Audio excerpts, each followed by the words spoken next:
Assalamualaikum warahmatullahi wabarakatuh. Oke, kita masuk ke pertemuan 13 di mana materinya yaitu mengenai Grab. Nah, kita langsung saja.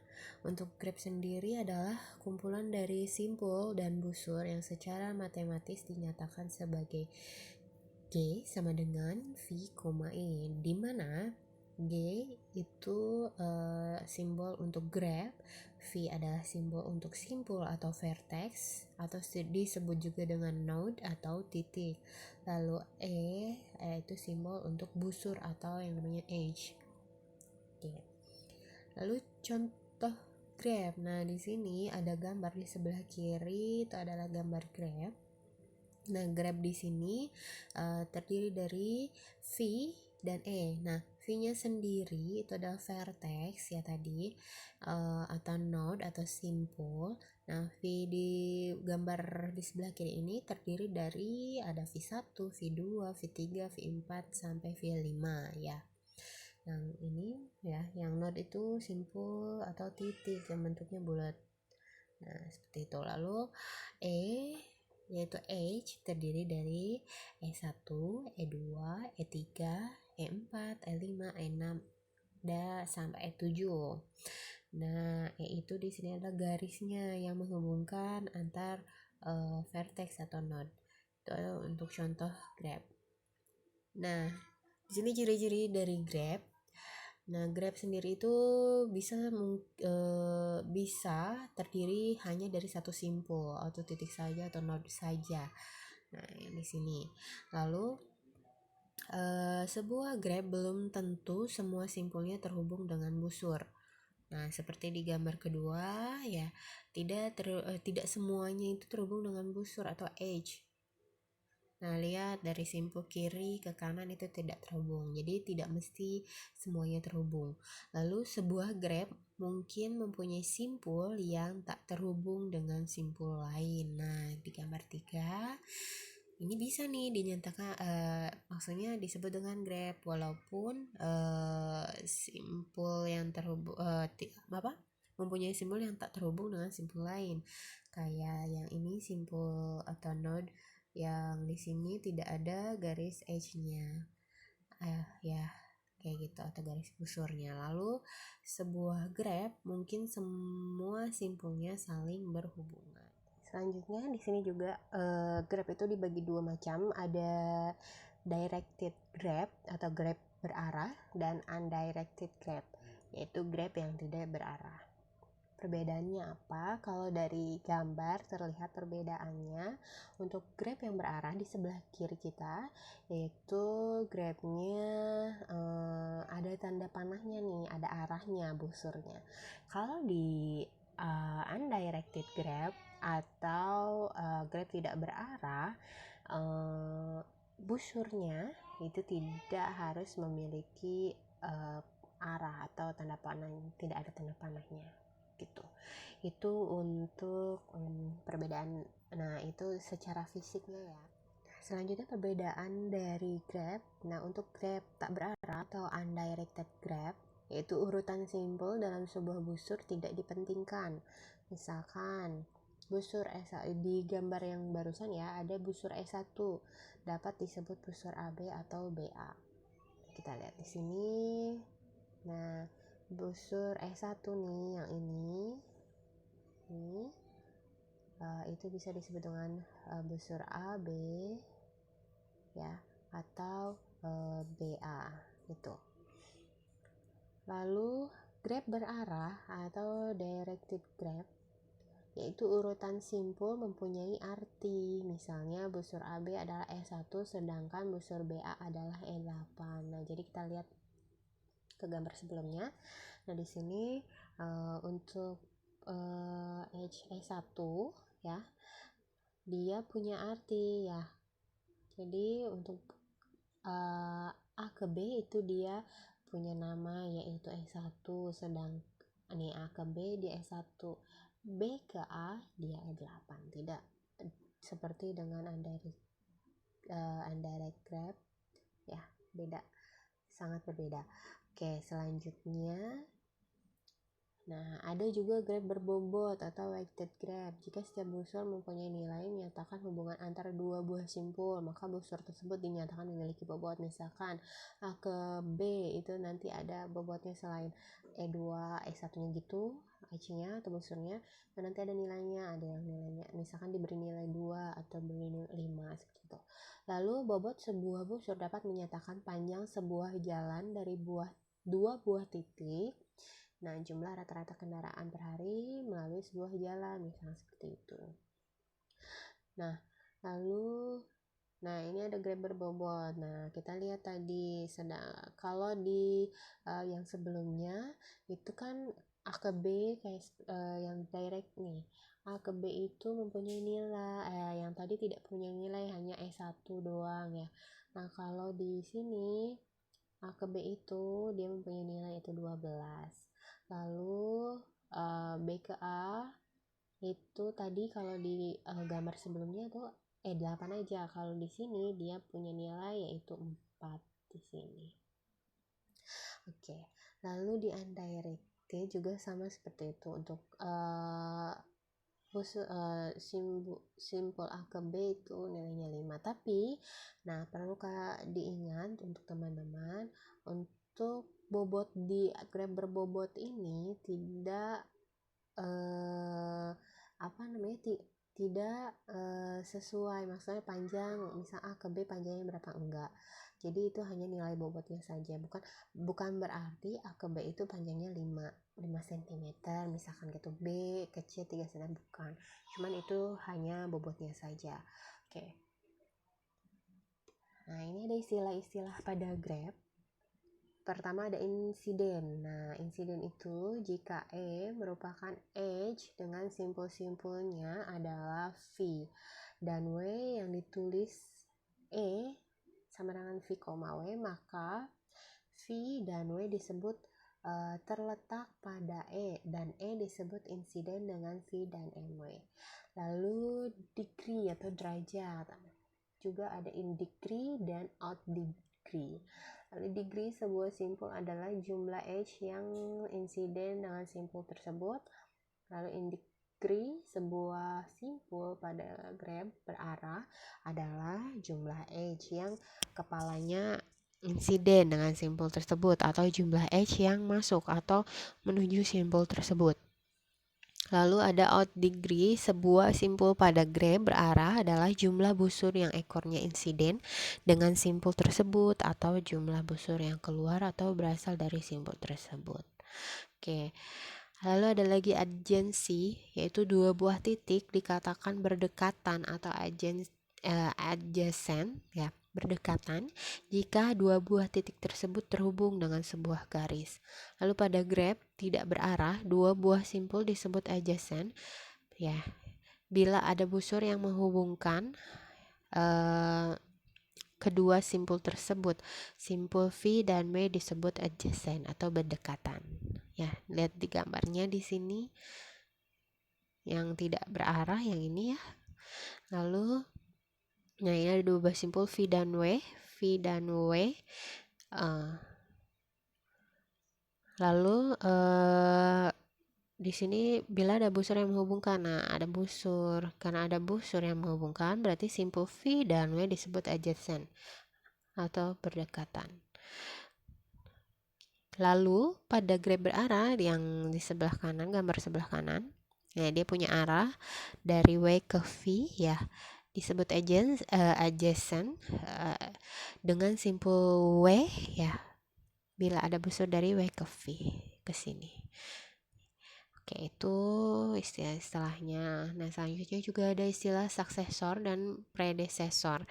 Nah, pada grab berarah bila simpul V adjacent dengan simpul W, maka simpul V adalah suksesor simpul W dan simpul W adalah predecessor dari simpul V. Ada juga path, adalah serangkaian simpul-simpul yang berbeda yang berdekatan secara berturut-turut dari simpul satu ke simpul berikutnya. Nah, ada lagi representasi grab dalam bentuk linked list. Nah, kalau masih ingat di pertemuan 11 itu ada materi tentang linked list. Nah, kalau di linked list itu digambarkan sebagai sebuah simpul yang memiliki 2 pointer ya. Waktu itu juga sudah saya jelaskan kalau di linked list itu simpulnya. Nah, ini semua adalah simpul ya.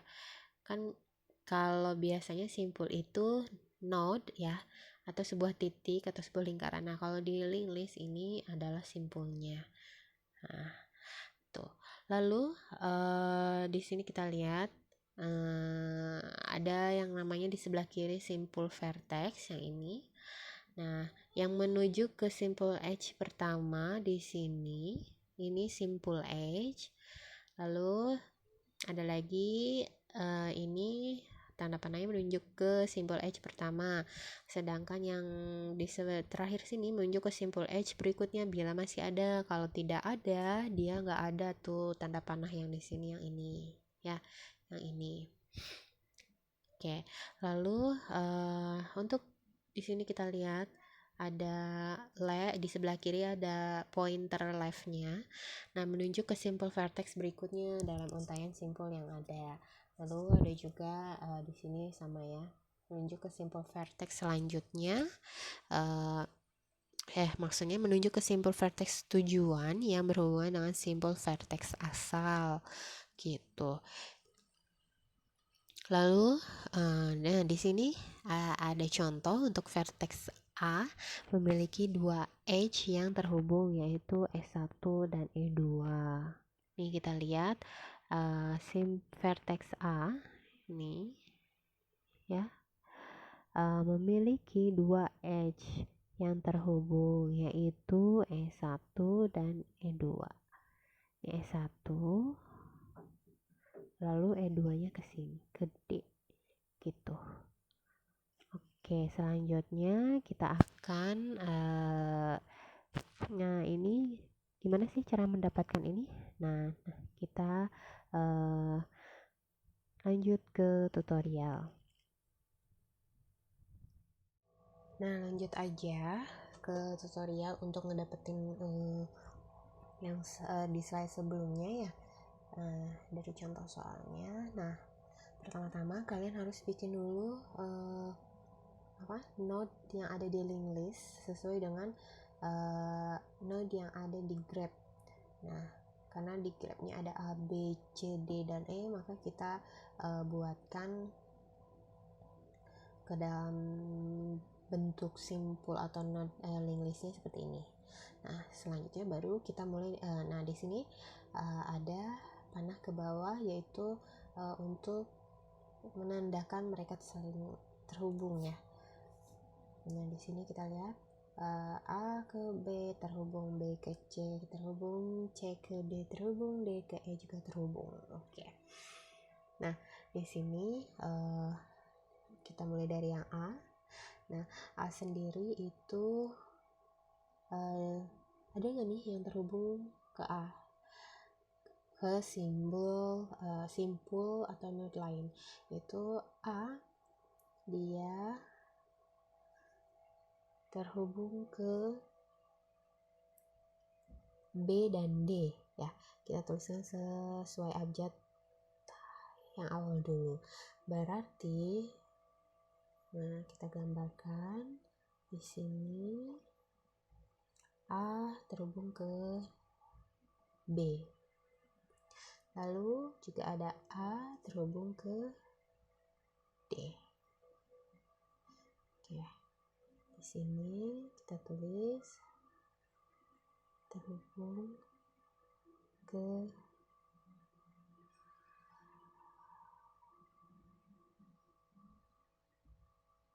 D. Ini kosong ya. Nulisnya kayak gitu. Oke, lalu selanjutnya A ke B. Oke. Lanjut ke simpul B. Nah, simpul B atau node B itu kita lihat ada edge atau busur yang kemana aja nih dia terhubungnya. Nah, B itu kita kita lihat ada yang garis terhubung ke A, lalu B ada garis yang terhubung ke C dan terhubung ke E. Nah, kita tuliskan di sini B terhubung ke A, ya, sini, lalu B terhubung ke C,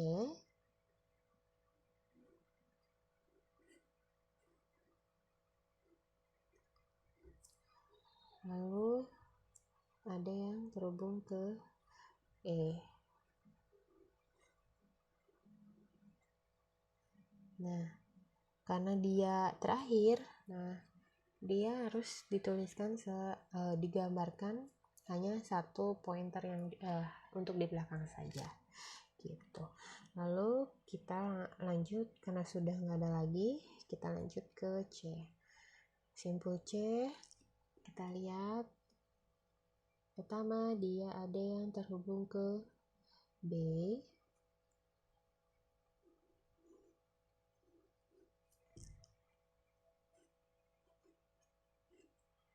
lalu C juga ada yang terhubung ke D,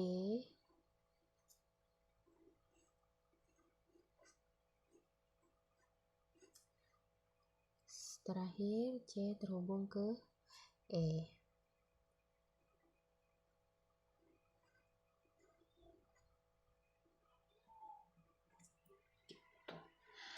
Selanjutnya ada kita ke D ya, simpul D. Nah, kita sekalian langsung gambar aja. Untuk D, pertama dia terhubung ke simpul A, lalu terhubung ke simpul C,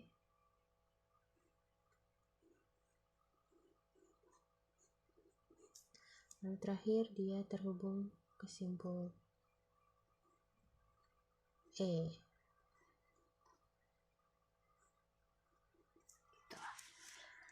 Selanjutnya, karena sudah tidak ada lagi, kita pindah ke untuk simpul E. Nah, untuk simpul E itu kita lihat ada yang terhubung ke simpul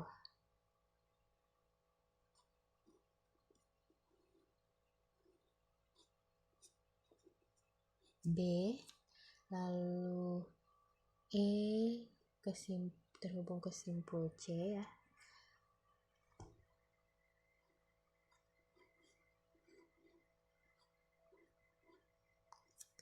Lalu terhubung ke simpul D. Gitu. Oke, sampai sini sudah selesai karena semua simpul sudah kita jalankan, sudah kita proses untuk mendapatkan terhubung edge yang terhubungnya. Oke. Nah, selanjutnya ada agensi list Grab berarah. Kalau yang tadi di tidak berarah ya. Nah, sekarang di Grab berarah. Nah, oke. Untuk lebih jelasnya gimana mendapatkan ini, kita lanjut ke video tutorial. Oke, selanjutnya yaitu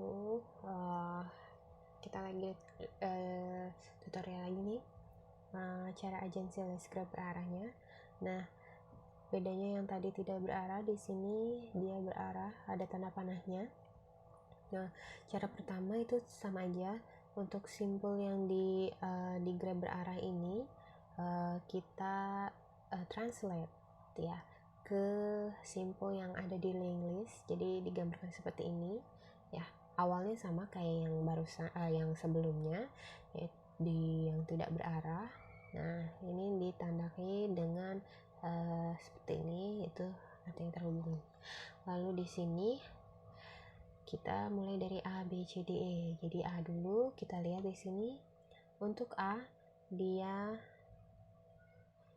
ada yang terhubung ke B ya, yang keluar. Jadi ada anak panah yang menuju keluar dari A, yaitu ada yang A terus yang ke D juga keluar ini.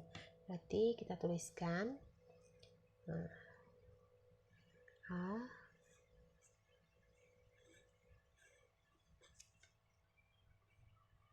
pertama kita tuliskan sesuai abjad biasa ya, lalu kedua yang